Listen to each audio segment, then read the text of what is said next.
কে আছেন মনে রাখবেন আমরা রাসূলকে সালাম দেই কি দেই না? আমি যে এসেছিলাম মাহফিলে এসে আমার নবীকে সালাম দিয়েছি, আসসালাতু কেমন না, আসসালাতু ওয়াসসালামু আলাইকা সাইয়্যিদি ইয়া রাসূলুল্লাহ, আসসালাতু ওয়াসসালামু আলাইকা ইয়া হাবিবাল্লাহ। এটা তো ওয়াজের শুরুর স্টাইলটা মনে আছে না? এই সুরটা দিলি তো কথা এরাই করছে।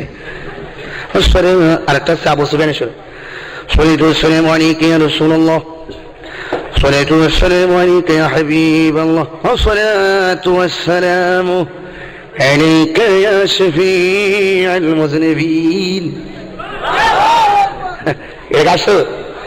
আবু সুফিয়ান আর মান্নান জিহারি কইবা আসসালাতু ওয়াসসালামু আলাইকা ইয়া রাসূলুল্লাহ। কাসুর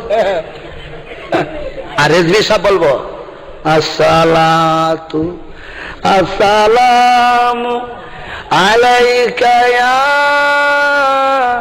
রাসূলুল্লাহ। সুবহানাল্লাহ। কি যে প্রেম ছিল নবীর সালামের মধ্যে, কথা বলেন ঠিক কিনা? বসে বসে কিভাবে সালাম দিছি? অসুবিধা কি? আপনারাও দেন ঠিক কিনা? আপনারাও দেন। আবার আমরা মহব্বতে রসুলকে দাঁড়িয়েও সালাম দেই, দেই কিনা?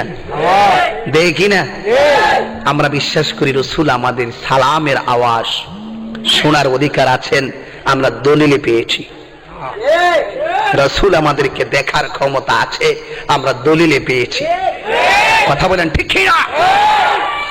দেওবন্দ মাদ্রাসা প্রতিষ্ঠা করেছেন কে?